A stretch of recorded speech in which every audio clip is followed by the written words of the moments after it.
right, y'all, we have arrived. The final course project of the year, that is the podcasting project. So let's take a look at how this is going to be assessed. First off, we have a very tight window to turn these projects around in. So speed is very important with grading these. What that means for you as the course grader is that you are not going to be leaving any comments unless it's absolutely necessary. We need to get through the projects one after another in quick fashion. But we also need to assess them accurately. So as always, accuracy is our primary concern. So accuracy, then speed. So let's take a look. We're going to walk through one of these sample projects, Calibration 1 together, and then there are 2 more for you to complete on your own, and then we will rock and roll this. In terms of the overall rubric, planning and research is exactly the same as the Soundscape project, and the proof of progress and the project statement, reflection, and feedback considerations, those are all the same too. So those really haven't changed in the past couple projects. The thing that's different in this one is that the students are going to need to create an overview of their podcast that includes cover art, a title, a summary, and then discuss the elements of the podcast. So for instance, what is the tone, what is the style, what is the point of view? I should say in the planning and research as well that there is a couple different elements in here. Brainstorming is the same and planning notes is the same. There is a unique storyboard and a unique script that students are going to be doing for this particular one. And they are also going to be creating a user persona, which we haven't seen for a couple different projects. I think we saw it for the app design project, but not for the Soundscape. Looking at the podcast itself, the other half of the grade, the setup is the same as the Soundscape, but there's no metronome, so it's actually simpler to grade this one.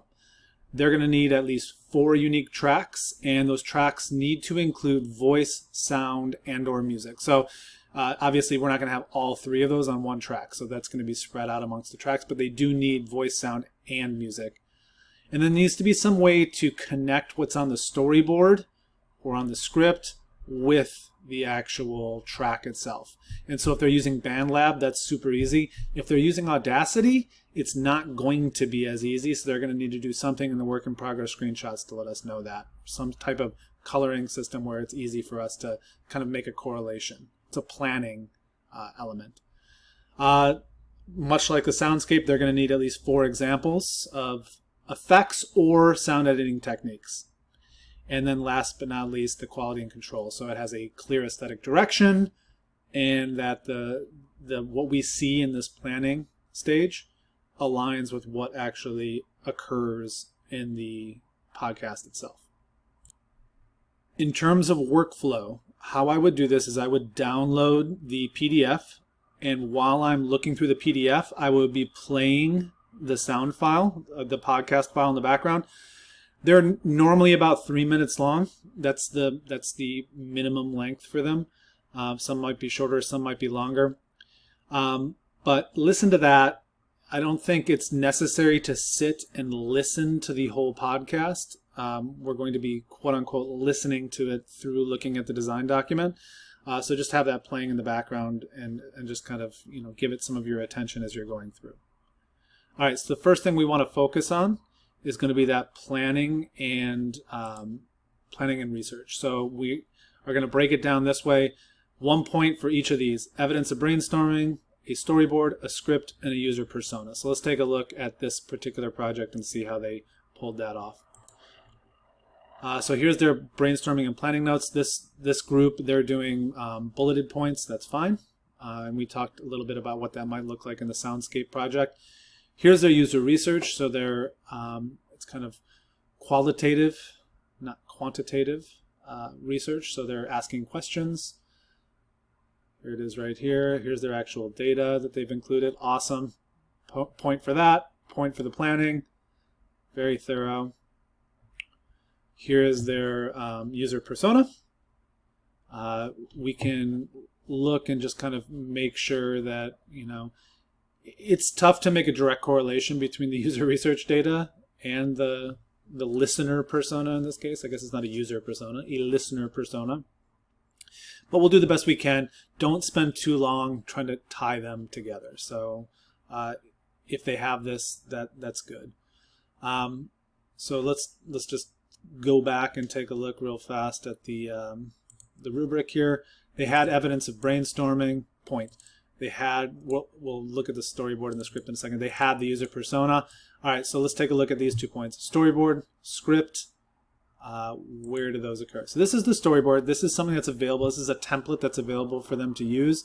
So there's tracks over on the left here, and then they're just kind of like breaking it up into different segments, like, you know, the intro segment, the first host segment, it really just depends on the podcast, and there's a bunch of different formats that can take. But they're essentially color coding and saying, okay, these things are appearing here in these different segments, and they're actually also kind of describing what the segment is going to look like in the podcast. So you can think of almost like chapters in a book. And then the script. So what they've done, they're going to get points for the color coding. They use Audacity. Let me just spoiler alert, they use Audacity in here. So they're not able to color code the tracks in Audacity. But what they do here is they have M and L. Those are the 2 people that are doing the podcast. They have M as red and L as yellow. And they do make an attempt to plan here. And you can see that in their script, it's red and it's yellow. So we're going to give them that point later on. Most students are going to use BandLab, but for those that use Audacity, something like this is fine for that color coding score point later on. So looking at the rubric here, this group is going to get full points for this portion of their design document, planning and research. Now, the podcast overview and cover art. 2 points for the cover art because that is something they're going to be asked to do in an outside visualization editor, usually Photoshop.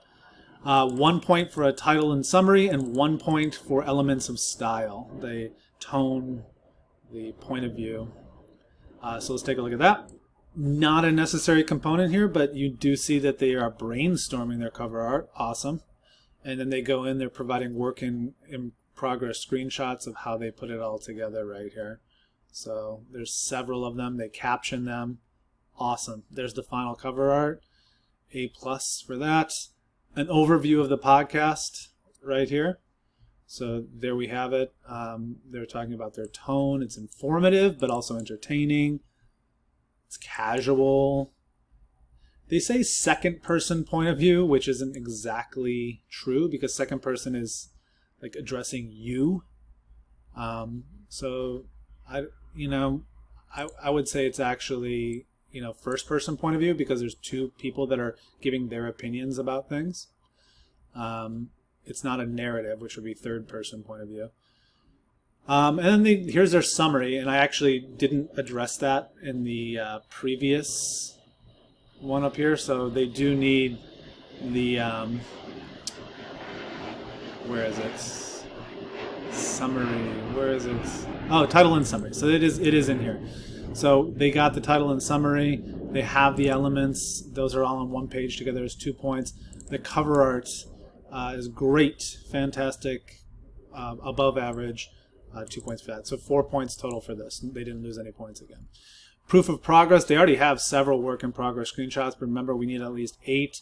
So we can just jump ahead in here. We got 1, 2, 3, 4, 5, 6, 7, 8 already just for that. But let's take a look at their work in progress for the actual podcast. That's what we really want to see as well. It'd be great to see both, to be quite honest. We need to see that, like for this, if they just put a piece of cover art and we can't tell if they made it or not, we are going to have to take off a half a point there, maybe even a full point if it is really debatable as to whether or not they created the cover art and there's really no way to tell. For the podcast itself, we got 1, 2, 3, 4, 5, 6, 7, 8. All right, so they have 16 work in progress screenshots total. That's double the amount that's necessary, so 4 points here. And then their project statement, none of this has changed. 2 points for the statement, 1 for the instructor conferencing form, and 1 for the feedback on that. So going ahead, there's their project statement. Very light, actually.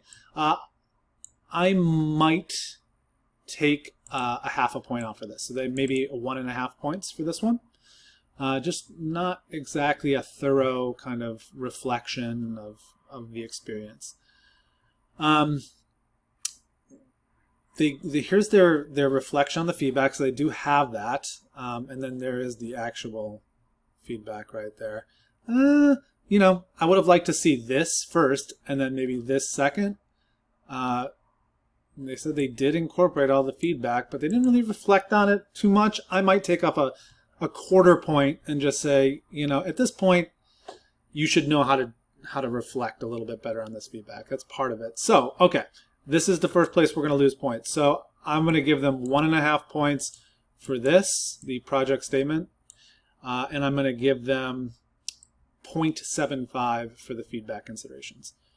And then I'll give them a full point for that. Their instructor conferencing form is actually very thorough.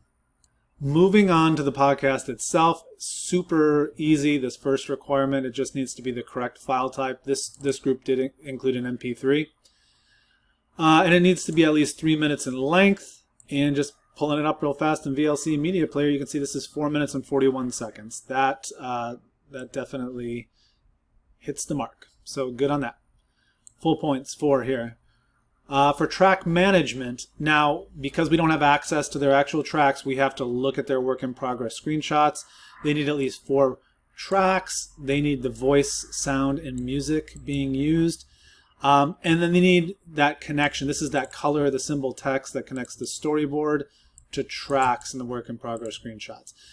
Remember, this group used Audacity, so it's not as easy to make them color-coded. It would have been awesome to see in their work in progress screenshots if they could use some symbol or done something. But what they did here is they used text. So they have the names of them of the actual participants in there. So that works. You know, labeling these tracks is another way that we can give that point. Now, as I'm listening to the podcast, I'm going to be listening, you know, as I'm grading and I'm listening for music. Obviously, voice is going to be easy because they're going to be doing a lot of speaking, but I'm also going to be listening for sound effects. And in this case, let's just take a look and see if they address that anywhere in their work in progress screenshots. Here's their final scene right here, and they have the different hosts speaking back and forth. They have musical transitions, which was really well done, actually. They have they're talking about music, so they have these sample music tracks that they're going to be playing. So there's the music. I'm a little unclear as to whether they actually have sound or not. So if you look here, this track is, you know, I can't read what that label is right there, but it's at mark. I can look up at the top and say, oh, it's at about 3:32. So I'm going to just pull it open and see if I can hear a sound effect at that time. And when I do pull it up, what I hear is just music. So actually this group, as far as I can tell, has no sound effects. Okay. So that means that we are going to take off a 0.5 point here. So 1.5. And they do make that connection again with the text on the track right there and the color earlier on with the script and the storyboard connection. They used at least 4 tracks and they showed those to us, especially on that last screenshot right here. So that's going to be 3.5 points for that category. The next one is the sound effects and sound editing techniques. They just need to discuss at least 4. And when we look at here, you know, they do a really good job of making sure that we know those. They use, here they say, a speed change effect, so that when one of the hosts is talking too loudly or too quickly, they slow him down. They use a loudness normalization effect, and they discuss how they used it right here, which is great. And then in this next one, they say they're slice editing, and you can see actually, you know, they are slicing it up, so absolutely. And they use a fade out effect here, so they're using fades. So there's our 4 points for this one right here. So well done. And then, you know, listen to this podcast after this video is over, and so you can take a, you know, hear how it sounds. I'm not going to play it in this video. But you will see that their aesthetics and their overall quality of this one is well done. It's super good. You know, hats off to this student group. And their storyboard, their script, all their brainstorming, everything aligns with what we hear and what is submitted. So all in all, this is about, in terms of quality and control, this is about as good an example as we're going to see. So 4 points there. So that means that this group only lost a half a point here for that sound, and then the other place where they lost points was on the last category for the design document. So they lost another half a point here for just the project statement. So that's -1, and then the feedback consideration took off a 1/4 point. So that's -1.25, which gives this group a grand total of, drum roll please, 30.75 out of 32. All in all, pretty awesome grade, A quality work. And so there are 2 more calibrations for you to complete. Go ahead and do them. Reach out to me when you're done. I will send you the scores. And, remember, speed is the name of the game. Getting through these projects as fast as possible, but as accurately as possible, is important. And when there is ever any doubt, remember that the students, we give the benefit of the doubt to the students. So, if you're ever wondering whether to take off a half a point or to not take it off, just go ahead and not take it off, and give the students the benefit of the doubt when it's something that's very close. All right, holler if you need me. Appreciate all of your work this year. Y'all are amazing. It's been so great to have you on board. I would absolutely hire all of you back next year as well. So if you're interested in coming back and working for us next year, just let me know, and we will make that a reality. So this is your course manager, Eric, taking my hat off to you and thanking you for a job well done. And we'll speak soon.